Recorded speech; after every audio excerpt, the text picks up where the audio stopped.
राम किसी एक के नहीं है, राम तो सनातन धर्म की प्रतिमूर्ति है।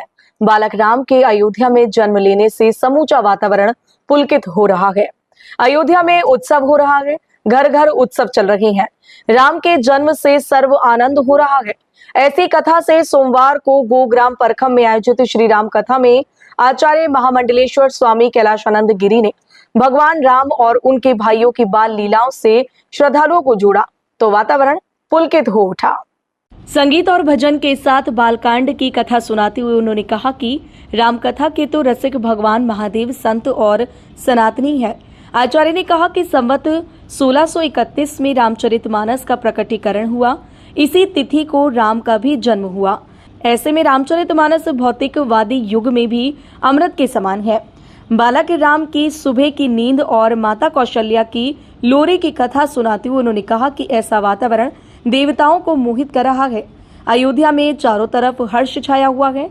श्री राम और चारों भाइयों के नामकरण की कथा सुनाते हुए आचार्य ने कहा कि राजा दशरथ गुरु आश्रम में गए। पूजन करने के बाद गुरु वशिष्ठ से चारों बालकों के नामकरण का आग्रह किया। गुरु वशिष्ठ ने गुण और ज्योतिषीय गणना के बाद चारों भाइयों का नामकरण किया। लक्ष्मण क्रोधित है, लेकिन वह भाई राम के लिए संत है। आचार्य ने कहा कि भगवान ने 6 माह तक अयोध्या में सूर्योदय नहीं होने दिया है। समूची अयोध्या श्री राम के जन्म में डूबी हुई है।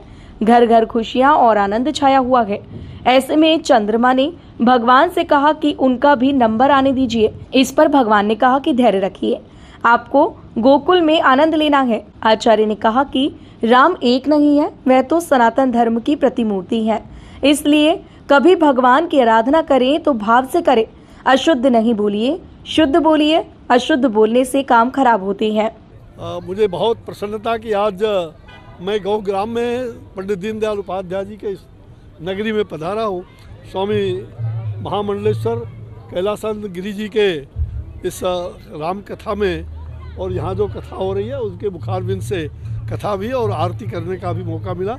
उनके बुलावे पर मैं यहाँ आया था। बहुत खुशी हो रही है कि आज जो कल्पना थी दीनदयाल जी गौ विज्ञान अनुसंधान, आज उसके प्रांगण में आकर के मुझे प्रसन्नता है। देखिए, अपार आनंद यहाँ आया। जनकपुर और अयोध्या दोनों के महाराज श्री के वाणी से एक तरह से हम लोगों को दर्शन हुए। श्री राम जी के बारे में उन्होंने जो बताया और रामायण में पढ़ा भी है, निश्चित रूप से एक सनातनी होने के नाते हमें बड़ा गर्व है। ऐसी राम कथाएं होती रहें जिससे समाज में व्याप्त बुराइयां भी खत्म हों। व्यास गद्दी का पूजन यजमान सुरेश कौशिक, सतीश अवाना, वीना लवानिया, रविंद्र नागर, गीतांबर आनंद, महेंद्र खाली, राहुल शर्मा, संतोष मिश्रा, राकेश बजरंगी, हरपाल सिंह, मुरारी अग्रवाल, श्याम सिंघल, राकेश लोधी, किशोर गुप्ता, उमेश बाबू, उमेश बहादुर, राम खिलाड़ी, संतोष मिश्रा आदि ने किया।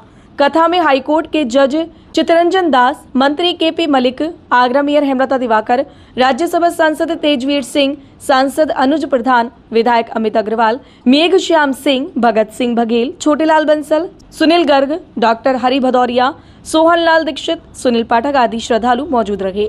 वेद मंत्रों के साथ व्यास गद्दी का पूजन और संचालन पवन दत्त मिश्रा और प्रमोद पांडे ने कराया। महामंडलेश्वर ने किया गौ पूजन।